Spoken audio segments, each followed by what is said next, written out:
Talks between Columbia University protesters and the school administration have broken down. President Manoush Shafiq said Monday that the university will not divest funds from Israel, a main demand of the organizers of the protest, to dismantle before they're willing to dismantle the encampments and stop their protest. This news comes as more anti-war protesters are taking action across college campuses all over the country over the weekend. This includes schools such as Washington University in Missouri, Arizona State University, Northeastern University in Boston, to name just a few, joining all of these pro-Palestine and also pro-Israel counter demonstrations. President Donald Trump weighed in this morning, posting on Truth Social that it is time to stop the protests now. He said that in all caps. Now, since demonstrations over Israel's campaign in Gaza started at Columbia, rallies and encampments have sprouted on dozens of college campuses throughout the United States, both private and public. And the number of arrests nationwide approached 900 per the Associated Press. And it's not just arrest. Indiana University defended law enforcement after rooftop snipers trained guns on college students.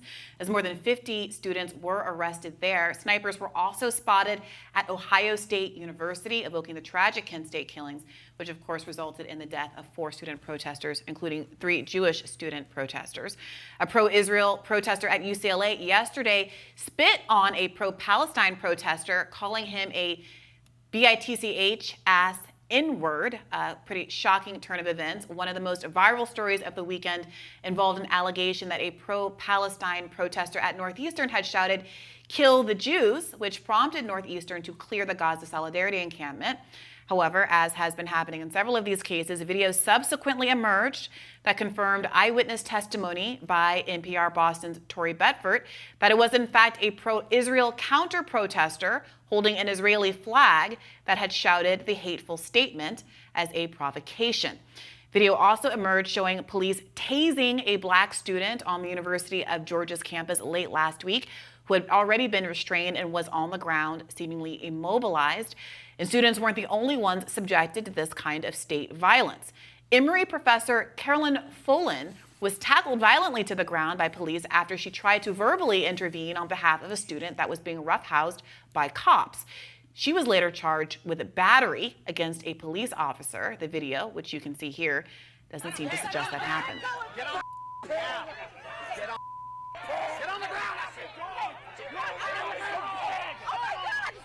Oh my God! Give me some cops!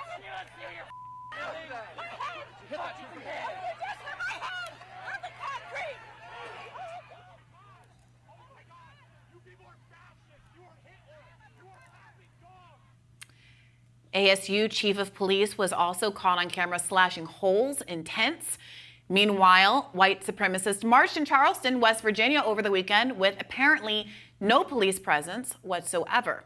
Green Party candidate Jill Stein was arrested on Saturday while protesting at the on the campus of the University of Washington in St. Louis in Missouri after she was assaulted by the police with a bicycle in disturbing footage.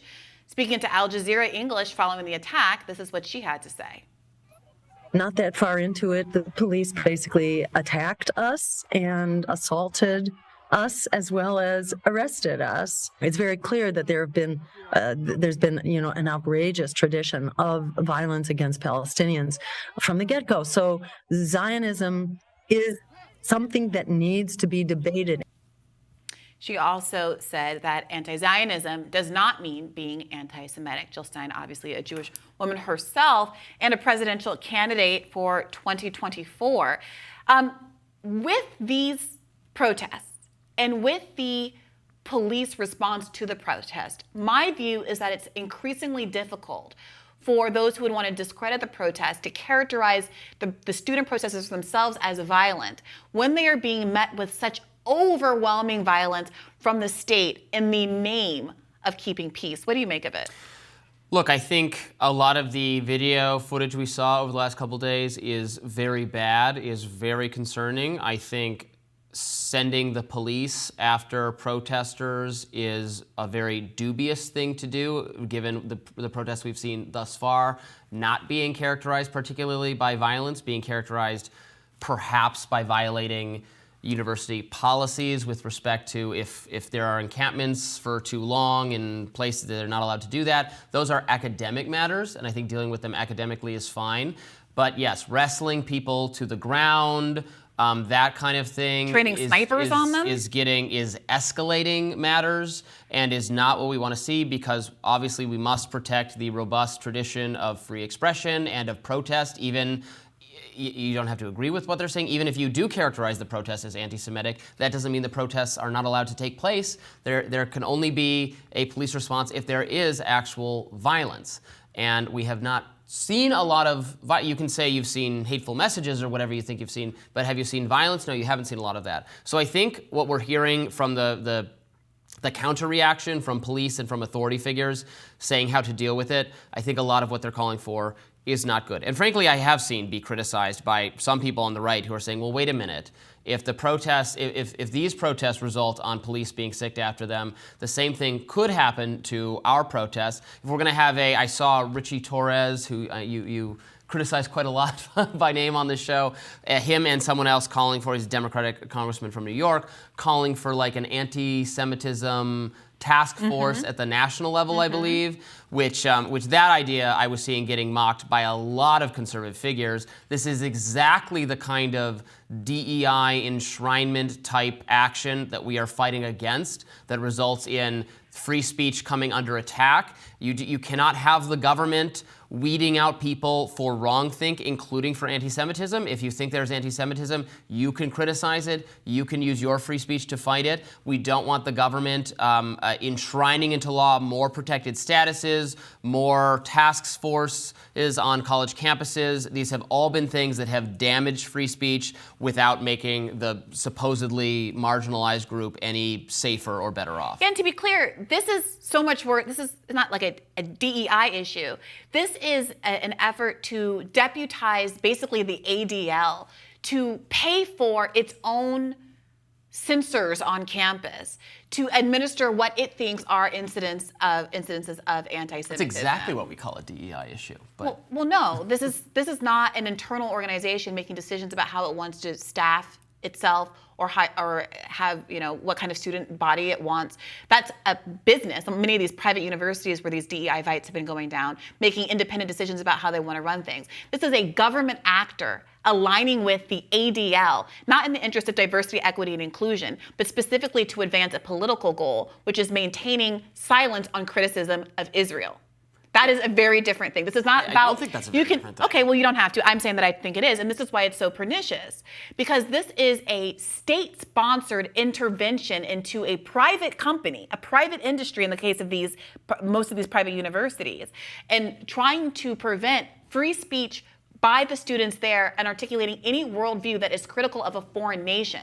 That is Israel. This is so much bigger. I have my own criticisms of DEI. This is so much bigger and should be treated so much more seriously when you have a foreign state intervening in the ability to have speech in your own country. Be critical of speech of the actions and the funding choices of a government to the tune of billions of dollars. I don't really want to actually fight about this because we're agreeing on the effect being bad, but many people on the right would say that exactly that kind of intervention is why, like, that corporations and universities didn't just decide DEI sounds great. They got there because it was forced on them by Title IX and Title VI and everything else that came out of civil rights law that required them to police their workplaces for sexism and racism, and then ended up enshrining this tremendous bureaucracy that violates.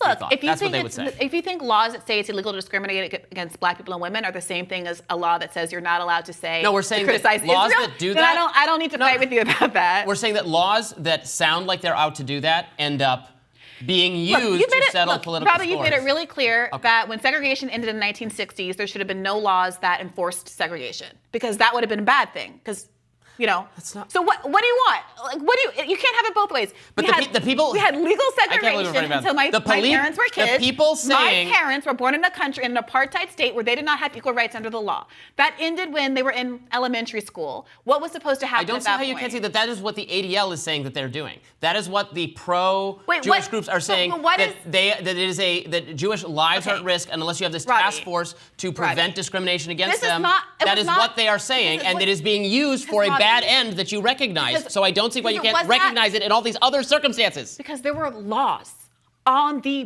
books. And we want to get rid of those, Wait a and minute. there's no disagreement. In America, it was illegal for black people in half the country to use the public transit. You don't need to familiarize these Apparently I history. do, because you think that is analogous. Oh, that's so offensive. Okay, then be offended. Be offended. Mauled and cry. Be offended. Because what I'm saying is historical truth. I am not disputing. I don't want to hear this. I know. I am offended by the idea that you conflate. I just told you a story about a pro-Israel protester calling out, kill the Jews, that was used as a justification by Northeastern University to clear free speech protesters. Wait a minute. Free speech protesters from campus. And that is the kind of thing that I'm guarding against. People who are doing bad faith, weaponized. I am agreeing with that. But that is not the same thing as these policies, post-civil rights era policies that are now being stripped away that were intended to correct. These things are intended for the same reason. No. De jure segregation was real. De facto legal segregation was a real legal reality that had to be unwound. Point to me the law that discriminates against Jewish people in America today.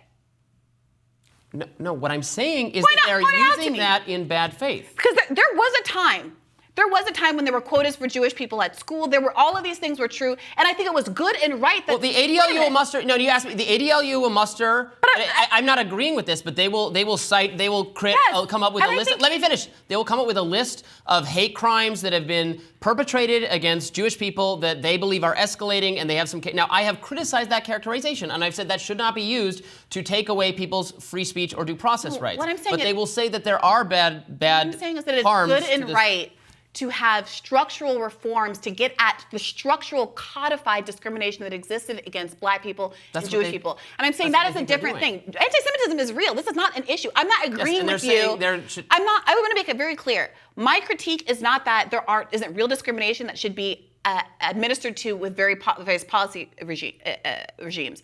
My critique is different, which is that there is a foreign state that spends billions and lobbying dollars to make sure that nobody can criticize the relationship between our client state and the United States of America that has the geopolitical implications that can lead us into World War III. And all I'm saying, Robby, is that the scale and nature of that, it is insulting and frankly incredibly misleading to say that has anything to do with what's going on most of these college campuses. This is so much bigger than that.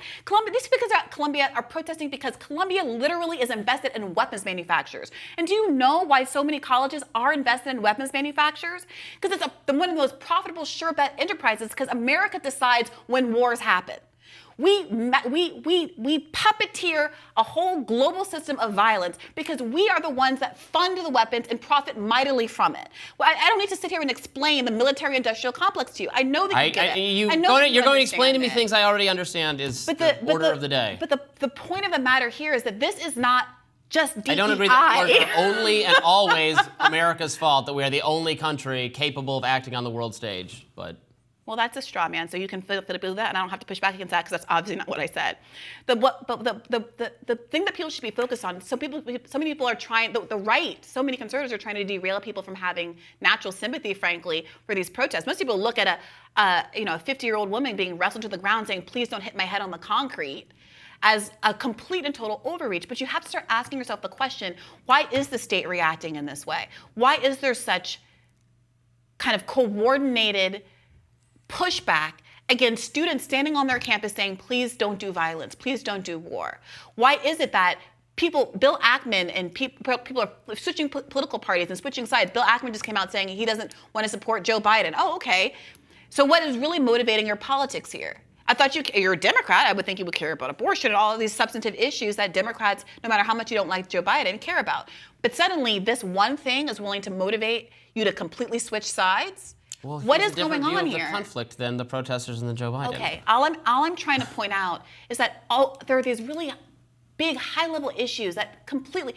from the history of the founding of this country, the idea that these small interpersonal, racial, ethnic differences have been used to prevent masses of working class people who know what's right and what's wrong from allying with each other and going after true power centers in the United States of America.